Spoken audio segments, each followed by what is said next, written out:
Hey folks, See Your Speed here. Listen, my friends and fellow riders, I got to tell you, I have been thinking and doing research, thinking carefully about what it is I'm about to do as I take the Busa onto the track. And I always take calculated risk. I don't take uncalculated risk. I don't like taking uncalculated risk. They don't make a lot of sense for me. So what I choose to do is plan what I intend to do and then go forward and get it done. So I did research and I thought about some of the things that most people say about the Hayabusa. Most people say, oh, the Hayabusa is a great bike, it's fantastic, it's really fast, but as far as turning corners with that puppy, I wouldn't do it if I were you. It doesn't make any sense. It's not a really good idea because it doesn't turn very well and it doesn't stop very well. Okay, well, one of those things can always be improved on any bike, and that would be the stopping. Another thing that doesn't require any kind of major re-engineering is putting different brake pads and different rotors on the bike, different brake lines and things of that nature, so that you brake cylinders, master cylinders, you know, that way things work out the way you want them to work out, brake levers, you know, that kind of deal. But as far as turning goes, I disagree. One thing that you might want to do is take a look at Hayabusa Gymkhana, G-Y-M-K-H-A-N-A, I believe is how it's spelled, Hayabusa Gymkhana. And you'll see, some of you may not be familiar with a Gymkhana event. I am not, I've never participated in one. I'm not intending on doing that with the Hayabusa. I intend to take it to the track up to Willow Springs where it can stretch its legs and have a good time and do what it's designed to do. But the Gymkhana puts an end to the discussion of can a Hayabusa turn. It's a silly discussion when people say that it doesn't turn corners. It turns corners. It turns corners just fine. I did some research. Here's some of my quick little notes that I'm going to read from for you. And I want to show you something really quickly, okay? On my 600 is a 2002. We're going to be looking at 3 different bikes and 2 different years on the 3 different bikes, okay? We're looking at my GSX-R600, we're looking at a GSX-R1000, and we're looking at my Hayabusa. The GSX-R600 is a 2002, right? That's the one that I have. The rake, in other words, the angle that the front forks are at, like a chopper has an angle way out here somewhere, like really cool. And the more sporty bike, the angle is closer to vertical than it is to horizontal. This is what the rake is all about, okay? So the rake on my GSX-R600 is 24 degrees.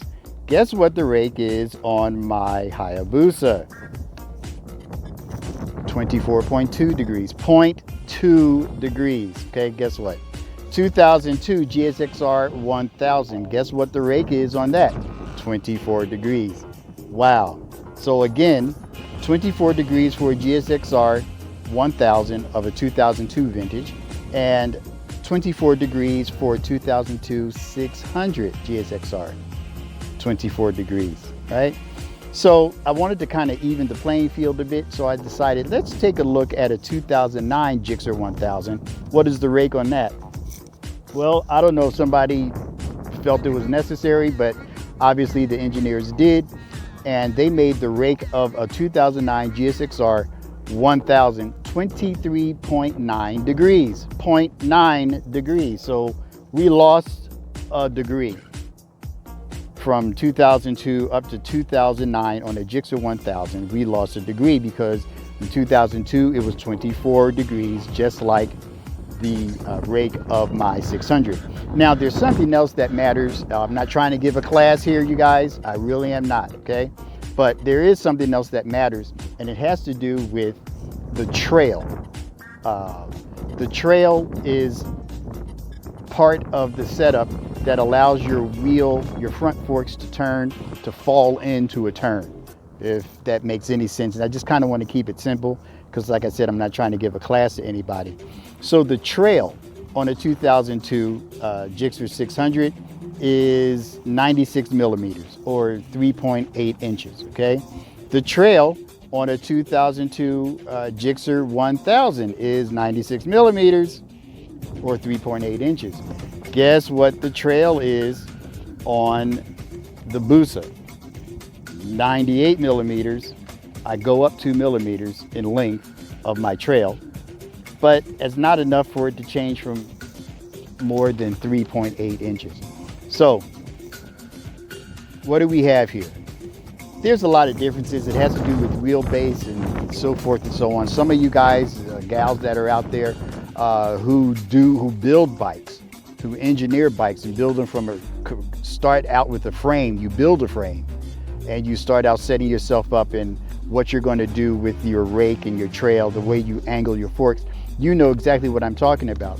So when I think about what I have with the Hayabusa, I look at the fact that the Hayabusa was designed in a way to make sure that it not only set land speed records, but that it could turn a corner. I guarantee you it can turn a corner. I've seen some videos. One of my new track associates pointed out a video to me about a very famous motovlogger who decided that he finally got his hands on a Hayabusa, so he's going to take it onto the track. And as he took it onto the track, he wasn't ready for the bike to be on the track, and he wasn't ready as a track rider to have a Hayabusa on the track. I mean, it's just that simple. You don't want to bring the wrong tool to do the job that you're trying to get done. And so with the Hayabusa, you got to make sure that you've got the things under control as far as what it is that you plan to do.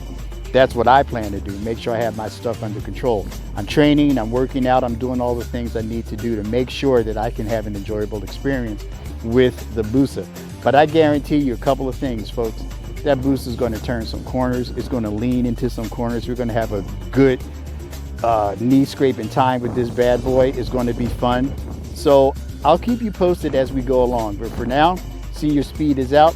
Thank you for joining me, and I'll talk with you later. Bye-bye.